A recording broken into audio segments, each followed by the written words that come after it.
नमस्कार दोस्तों, नमः शिवाय। जीवन ज्योति चैनल में आप सभी का हार्दिक स्वागत करती हूं। दोस्तों, आज की वीडियो में आप लोग जानेंगे अक्षय तृतीया के विषय में। 2024 में अक्षय तृतीया का पर्व किस दिन मनाया जाएगा, पूजा का शुभ समय क्या होगा, अक्षय तृतीया पर हम कौन कौन से महत्वपूर्ण कार्य कर सकते हैं, अक्षय तृतीया पर यह सब कार्य करने से हमें क्या फल प्राप्त होता है।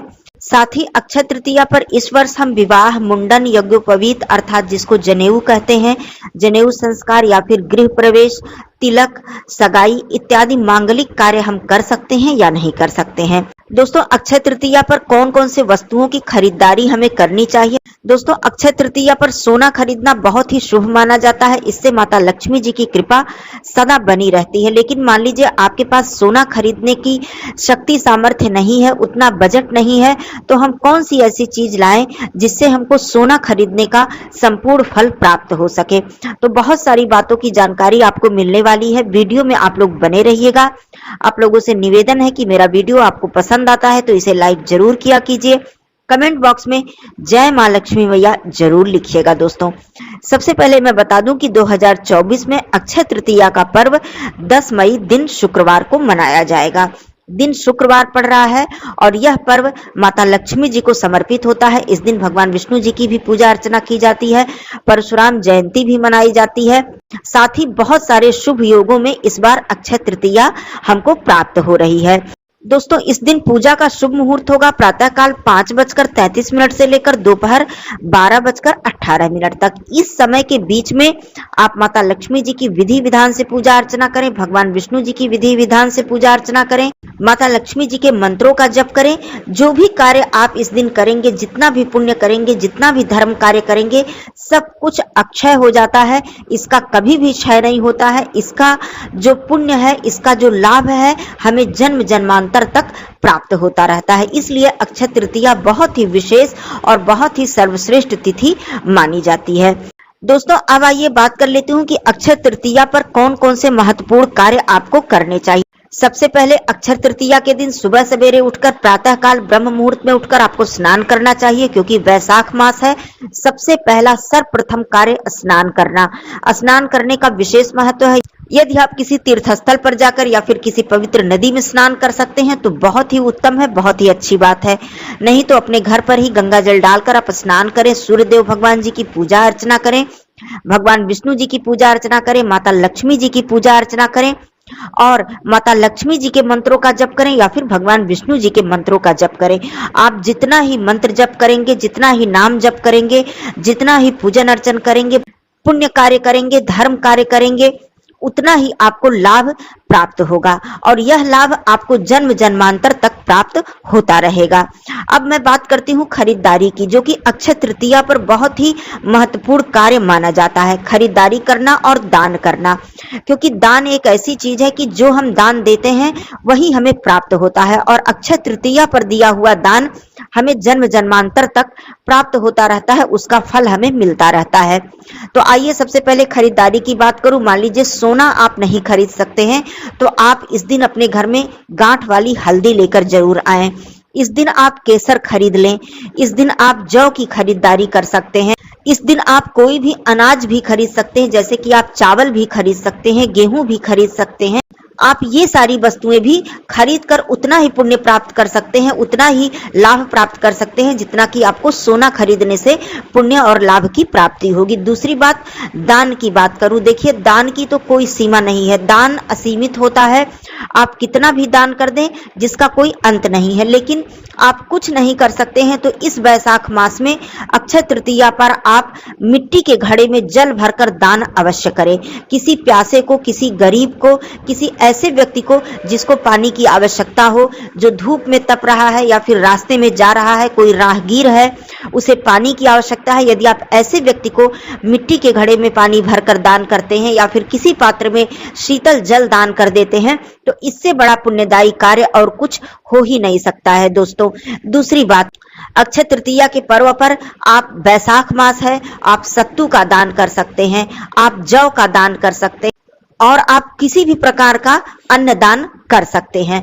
फलों का दान कर सकते हैं, जो रसीले फल होते हैं जिनमें पानी की मात्रा अधिक होती है, क्योंकि यह गर्मी का मौसम है, वैशाख मास है, जैसे कि तरबूजा, खरबूज, खीरा, इस प्रकार के रस वाले पानी वाले फलों का आप दान करें, इससे भी आपको अत्यधिक पुण्य फल की प्राप्ति होगी। वैसे अनाज का दान आप कर सकते हैं, जितने भी अनाज हैं, चावल, दाल, गेहूं, अनेक प्रकार के दालें हैं, सभी प्रकार की दालों का दान कर सकते हैं, अनाज का दान कर सकते हैं और वस्त्रों का दान कर सकते हैं, जूते चप्पल का दान कर सकते हैं, छाता का दान कर सकते हैं। मतलब दान की कोई भी सीमा नहीं है। लेकिन इस वैशाख मास में जल दान, सत्तू दान और मुख्य रूप से अक्षय तृतीया पर आप अन्न दान करें, जल दान करें, यह बहुत ही ज्यादा पुण्य आपको प्रदान करने वाला है। दूसरी बात, इस अक्षय तृतीया पर आप अपने घर में सूक्ष्म हवन करें, अपने घर में अगियारी करें। आप अपने घर में किसी पुरोहित या पंडित जी द्वारा भी मंत्रों का जप करवा सकते हैं, पूजन अनुष्ठान इत्यादि करवा सकते हैं, तो यह सब कार्य आप कर सकते हैं।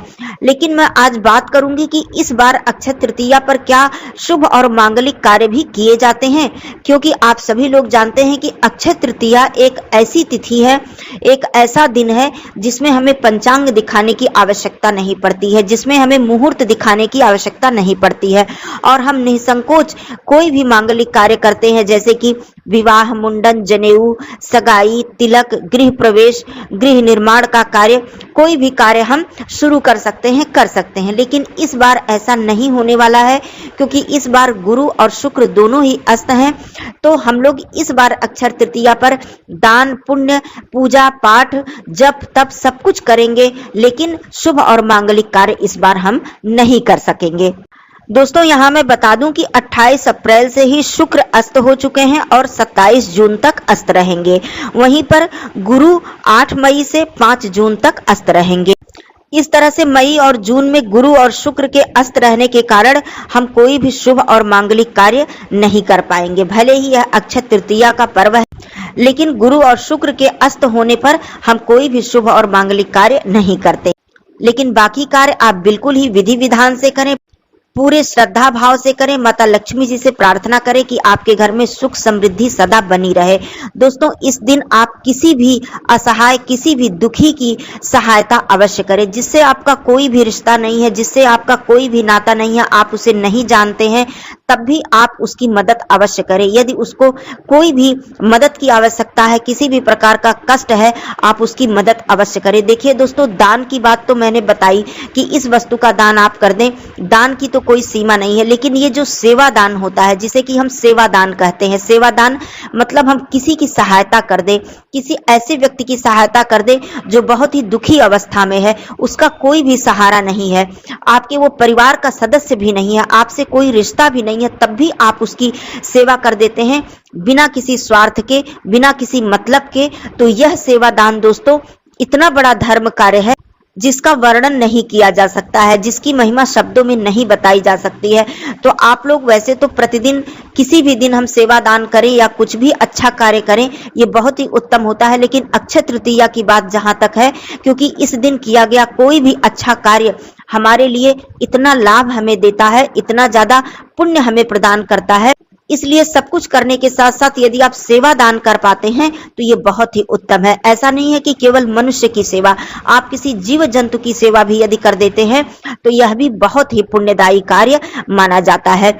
अक्षय तृतीया पर औषधियों का दान करना बहुत ही विशेष पुण्यदायी कार्य माना जाता है। तो अब देखिए, मान लीजिए कि कोई बीमार है, उसका कोई सहारा नहीं है, उसके आगे पीछे कोई नहीं है, परिवार का कोई सदस्य उसके काम नहीं आ रहा है, और आप ले जाकर उसकी दवा की व्यवस्था कर देते हैं, उसे डॉक्टर को दिखा देते हैं, उसकी दवाइयों का प्रबंध कर देते हैं, तो यह सेवा दान है दोस्तों। यह निस्वार्थ सेवा है जिसमें आपका कोई भी स्वार्थ न हो, आप किसी मतलब से यह कार्य नहीं कर रहे हैं, तो यह बहुत ही उत्तम कार्य माना जाता है। इस कार्य से भगवान प्रसन्न होते हैं और आपको आशीर्वाद देते हैं।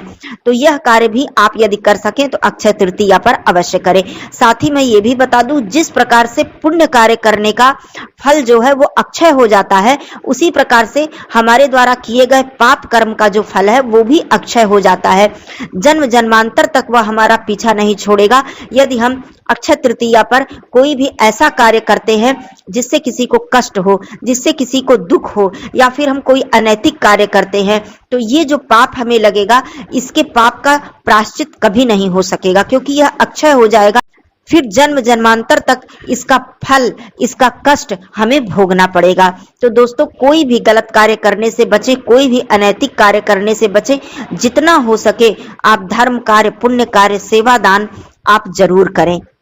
तो ये सारी बातें थी अक्षय तृतीया के विषय में।